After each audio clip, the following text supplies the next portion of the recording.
Hello, everybody. This is Sherry with the CGH Health Foundation, and thanks for tuning into our program. This week's program is one of our Growing Healthier speaker series that's sponsored by the CGH Health Foundation, and these programs feature speakers on important health topics. This month's topic is blood cancers because September is Blood Cancer Awareness Month, and Dr. Bird is going to be talking to Dr. Alhareth Alsayed from the CGH Oncology Department. And Dr. Alsayed is going to be talking about blood cancers like leukemia and lymphoma and myeloma and about their treatment options.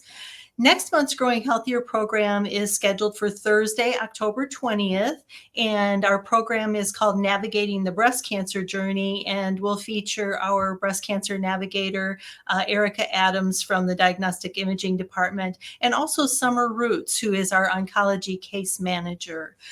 And speaking of breast cancer and women's health, I want to mention that our Delicious Designs auction is coming up soon. The CGH Health Foundation provides a lot of different programs and services to improve the health of our communities, and probably the Women's Health Program is one of our better known programs.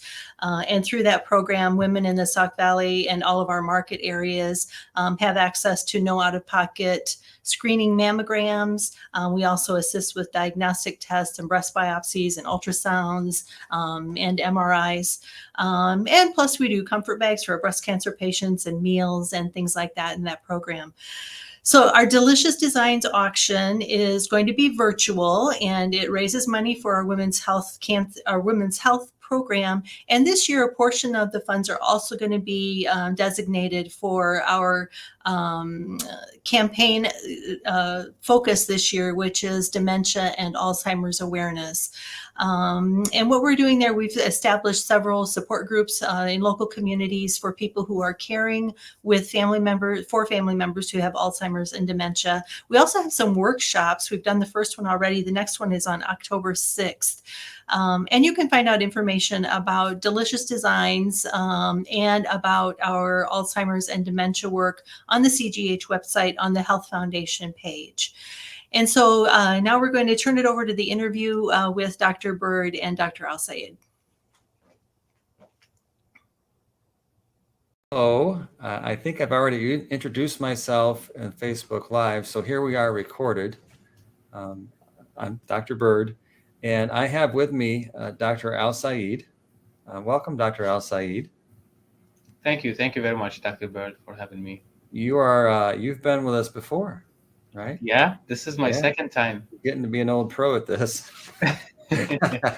So Dr. Alsayed, along with Dr. Ali Khan, is our hematology oncology physician team.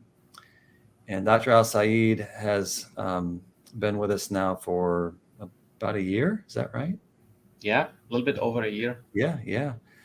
And we wanted to, today's the day that we want to talk about some blood cancers, blood/bone cancers, and kind of talked about some questions around those particular cancers. And granted, Dr. Alsayed, we're talking about this before we went on here. I mean, there are textbooks written about this stuff. I mean, thick textbooks about these different things. So we're going to try our best to package it in a way that makes sense for those of you who are listening to us today. So, Dr. Alsayed, are you ready to rumble here?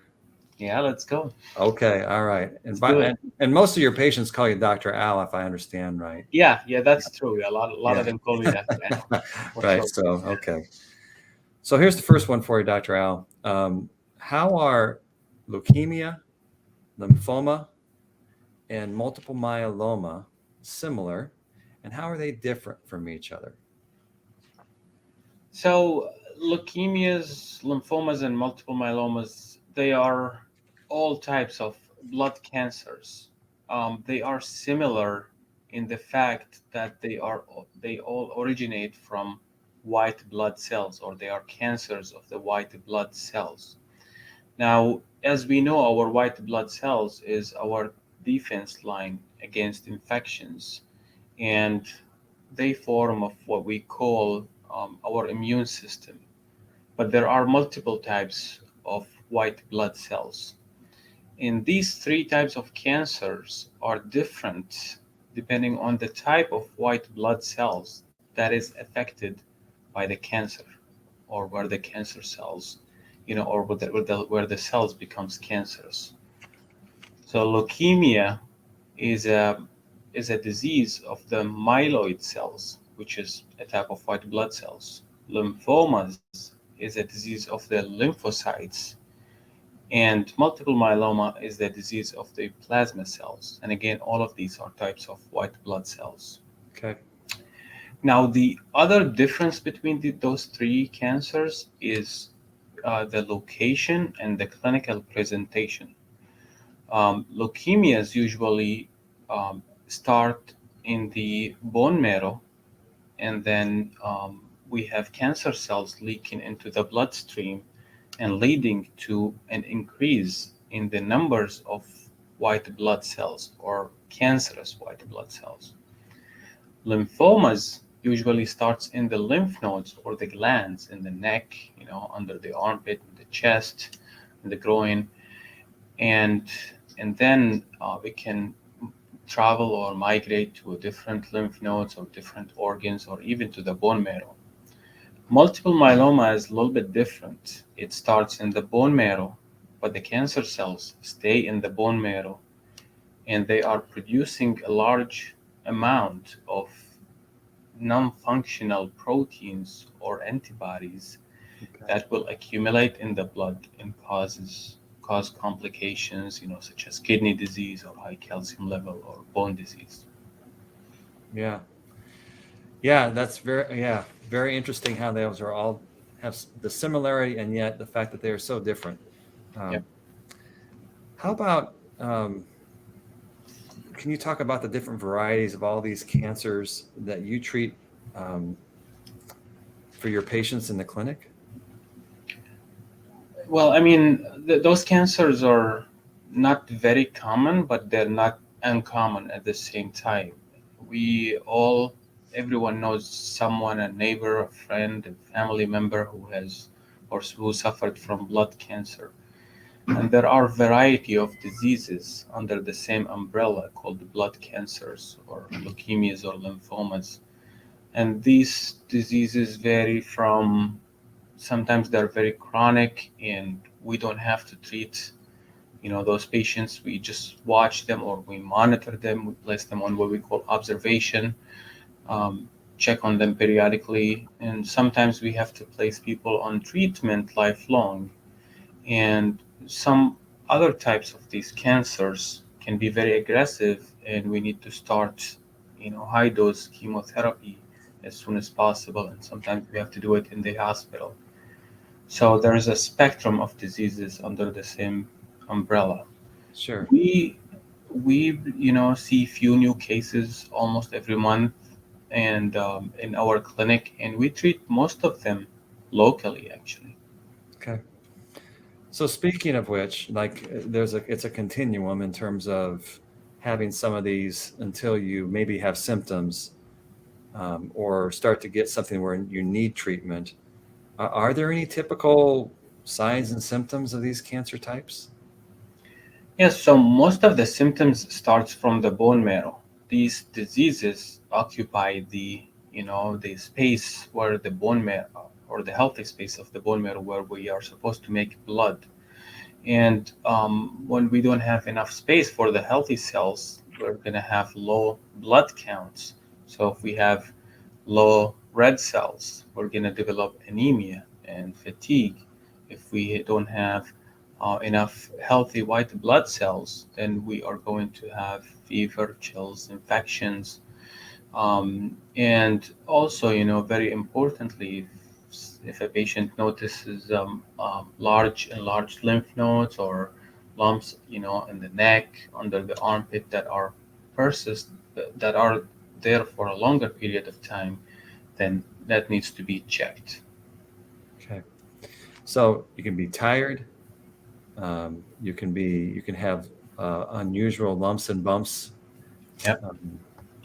You can have infections, or you'd be more prone to infections that you didn't seem like you were before.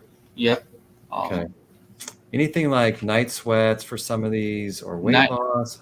night sweats, weight loss, all of these symptoms, we call them B symptoms.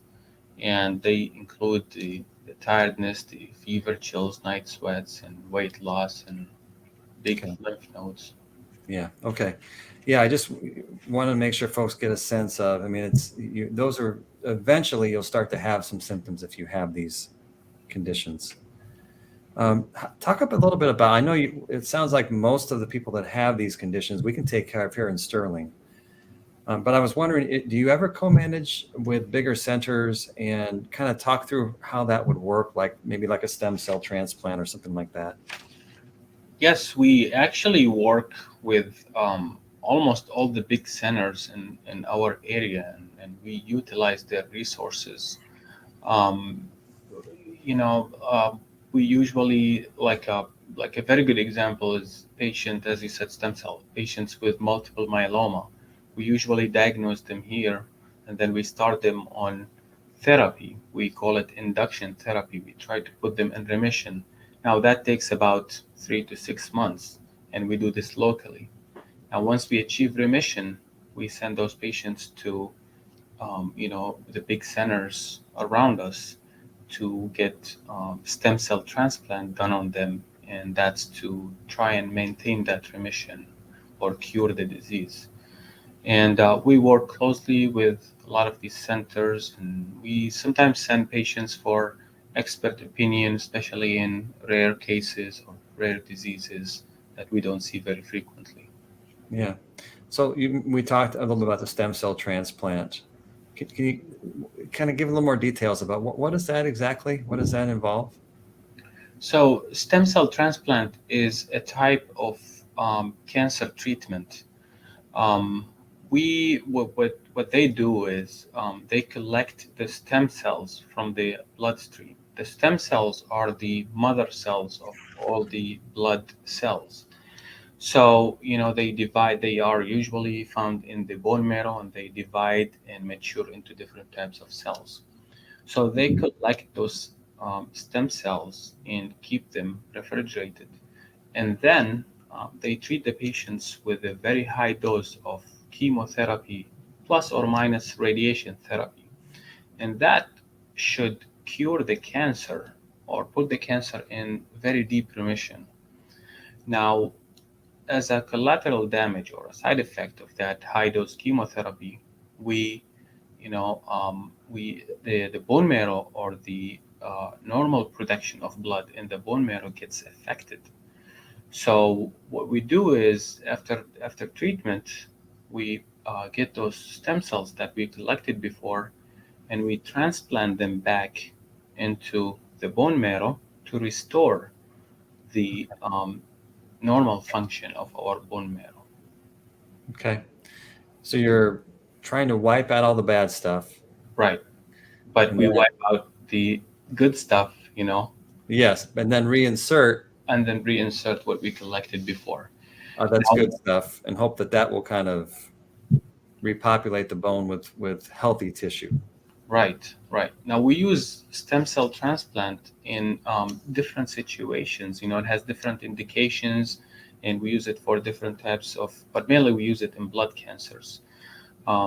Like I'll give you a few examples that are related to our topic. In lymphomas, we use stem cell transplant if a patient goes into relapse or if they have disease relapse, to use it as a second line of therapy Okay. to try and cure the cancer. In leukemias or multiple myelomas, we use it after the first line of therapy, as an adjuvant, we call it. So Okay. try to maintain the patient or keep them in remissions by doing a transplant. Yeah. Good. Beyond stem cell transplant, are there any newer treatments now available that are helpful for patients in terms of these blood cancers? There have been so many new advances, especially in blood cancers in the past decade or so. We have multiple new treatment options, monoclonal antibodies, the incorporation of immunotherapy. And actually, there is a very interesting and new technology called CAR T cell therapy. And, I can try and explain it. So, Sure. what they do is they collect the lymphocytes, a type of lymphocytes or white blood cells called T cells. So they collect them and then they re-engineer them, or they teach them how to find and kill cancer cells, and then Okay. multiply them by big numbers and Okay. infuse them back into our bloodstream. And then now our immune cells know how to find the cancer cells and kill them. Wow. So it's available in most of the big centers around us, and it has multiple new indications, especially in lymphomas and now multiple myelomas as well. Wow. Okay. So that would be somewhere down the path with patients if they need more help. That's a direction some people will go now. Yep, and some cancers, they're the second line of therapy right now already. Okay. Okay. Wow. Yeah. And so my next question kind of flows to what I was asking about treatments, but are there trends in certain type of cancers in terms of people living longer and better with those cancers than there were maybe 10 or 20 years ago? And could you speak to that? Yes, definitely, and I think we have come a long way with the treatment options that we have for blood cancers, and that reflects on multiple cancers. I'll give you a few examples. Hodgkin lymphomas are most of the time curable nowadays. Patients with CML or chronic myeloid leukemia, this type of a disease was very difficult to treat 15, 20 years ago. On the other hand, now the treatment is 1 or 2 pills a day, and people have pretty much normal life expectancy. Wow. Uh, Multiple myelomas was a very deadly disease 10, 15 years ago, and there has been an explosion in treatment options in the past decade. Now, if we fail one line of therapy, we have multiple other options that we can choose from, and that, of course, led to the improvement in patient survival over the years. Yeah. I hope that's encouraging to hear. It is. It is. It must be It's a good encouraging. time to be practicing oncology. Yeah, for sure. Oh, my goodness, yes. Okay. So I wanted to also talk a little, speaking of practicing oncology, you have, and we've done a Facebook Live on your new space, but you're in a new office space and kind of a new infusion area that you're working out of now. How's that working out for you and for your staff and for your patients? Well, we have been very excited to be in the new space. We have 13 chemo chairs compared to 7 before. We have 2 private infusion rooms. We almost have double the number of exam rooms. So it was a very much needed expansion for our patients and community, and even for our staff. Plus, I like the scenery from the 3rd floor, much better than the 1st floor. Well, the expansion happened in large part because you're here. Thank you. No pressure. So yeah, it's great to have you now for over a year practicing along with Dr. Ali Khan and with Lindsay, our nurse practitioner. So so glad to have you here at CGH. I guess my final question is, so now you've been here for a little over a year. What's your perspective now that you've been here for a year on the care or cancer care that we're offering patients and able to offer patients here at CGH? I'm just curious what you'd say about that. I'm really proud to say I'm a part of this institution in general and of the oncology department, specifically. We have a great team of people who strive to, provide the best cancer care you can get anywhere else. Our staff go above and beyond to help our patients, which is why I always say I'm lucky to be part of this team. Yeah. We're lucky to have you. And I forgot to mention, and as you're talking, I'm also thinking we also have, you guys do a lot of collaboration with our radiation therapy doctor too. Yep. Dr. Atum, in terms of what's going on out there. Granted, it's separate from CGH, but still, that's a big part of what's going on here too. And I think you guys do a really good job of working together. Yeah, we pretty much talk almost daily, me and him, about cases, and we have our tumor boards every other week where we discuss difficult cases as well. So we all work as a team. Yeah, In the so oncology good. department. Yeah. Well, Dr. Alsayed, thank you for taking the time to talk about blood cancers, and I'll be asking you to come back sometime. Okay. Now that you're getting to be an old pro at this. Appreciate all you do. Thanks for taking the time to do this interview with me as well. And thank you very much for having me again. Yeah. Have a good day. Bye-bye. Yeah, bye.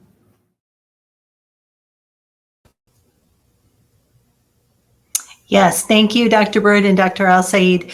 We had planned to have Dr. Bird on to do his COVID update, but he's having some technical difficulties with his microphone. So he will be back. Our next Facebook Live program is on October 6th, and that is going to be featuring CGH rehab services.